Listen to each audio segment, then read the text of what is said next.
रायपुर शहर में शांति कुंज नाम का एक कॉल सेंटर था। इस कॉल सेंटर में ऐसे कई यूनिट्स थी जिनमें सैकड़ों लड़के और लड़कियां काम करते थे, जैसे कि ऑनलाइन फूड ऑर्डर के बारे में प्रश्नों के उत्तर के लिए, सिम कार्ड संबंधित जानकारी और प्रश्नों के लिए, बैंकिंग सेवाओं के लिए। ऐसे कई यूनिट्स थे जिनमें वो काम करते थे। लड़के और लड़कियां सुबह 6 बजे से लेकर शाम में 8 बजे के बीच में काम करते थे। इस कॉल सेंटर में सबकी अलग अलग शिफ्ट थी। ऐसे किसी की सुबह 6 बजे से दोपहर 3 बजे तक और किसी की सुबह 8 बजे से शाम 5 बजे तक और सबसे अंतिम शिफ्ट थी सुबह 10 बजे से रात में 8 बजे तक। उसके बाद कोई भी काम नहीं कर सकता था। अगर किसी का काम अधूरा रह गया हो तो वो दूसरे दिन सुबह जल्दी आकर काम खत्म कर लेता, लेकिन रात में नहीं रुकता था। रात को 8 बजे के बाद इस कॉल सेंटर के नाम की तरह चारों ओर शांति का वातावरण छा जाता।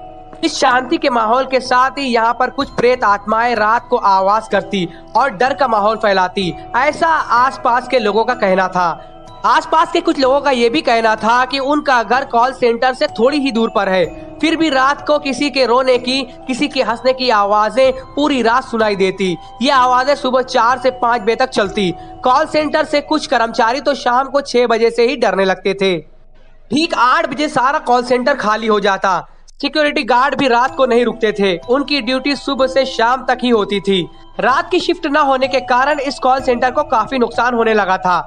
काम लगातार बढ़ने लगा और नौबत यहाँ तक आ गई कि इस कॉल सेंटर के मालिक ने अपना बिजनेस बेचकर किसी और व्यक्ति को दे दिया।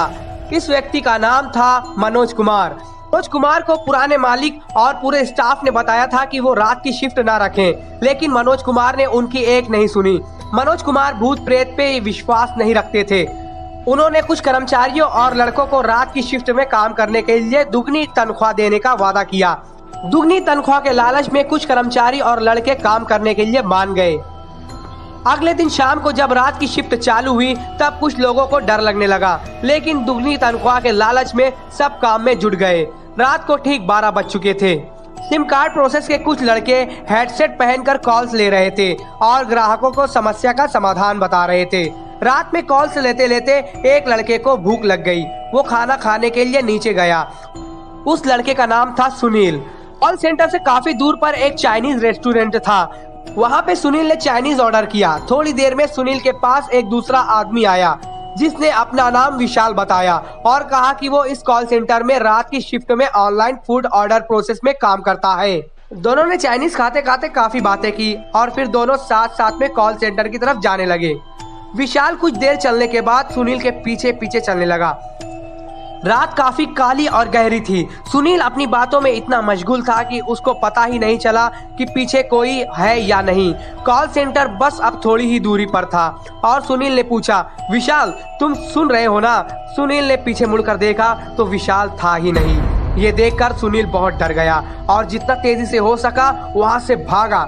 बीच में उसको ये एहसास भी हुआ कि पीछे से उसके पैर कोई खींच रहा है, लेकिन उसने अपने आप को छुड़ाते हुए कॉल सेंटर की तरफ दौड़ लगाई।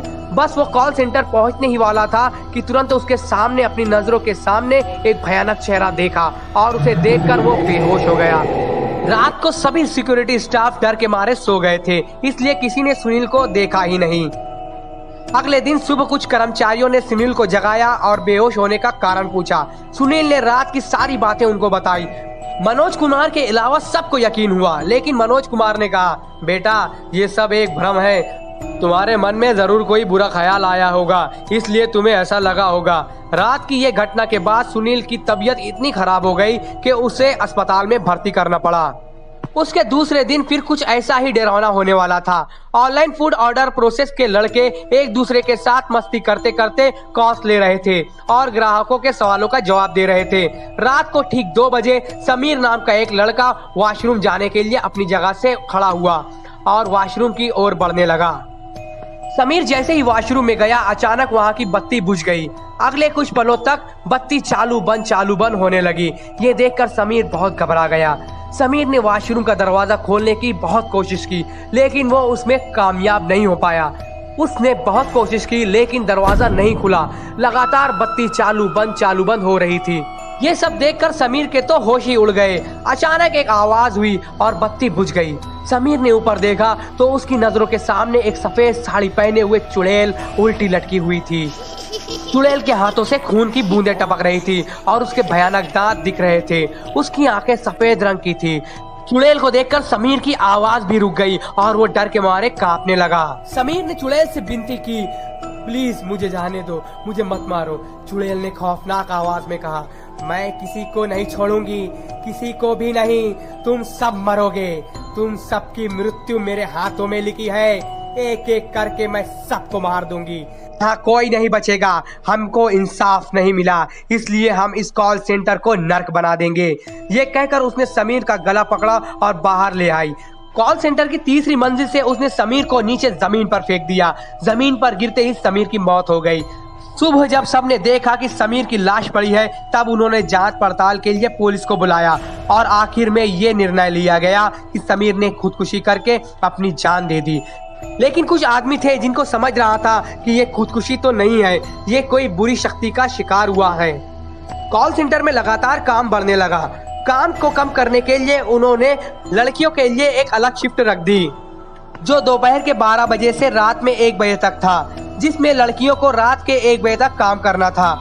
ज्यादा से ज्यादा लड़कियां काम करे, इसलिए मनोज कुमार ने उनको एक्स्ट्रा 3000 रुपये देने का वादा किया। काफी लड़कियां इसके लिए तैयार हो गयीं। दोस्तों, भूतिया कॉल सेंटर की ये पार्ट 1 स्टोरी है।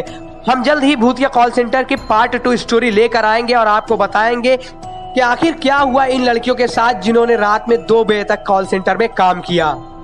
पार्ट 2 भी बहुत ही हॉरर से भरपूर होने वाला है, तो हमारे चैनल को लाइक करें, सब्सक्राइब करें और हाँ, बेल आइकॉन दबाना ना भूलें। मिलते हैं जल्द ही।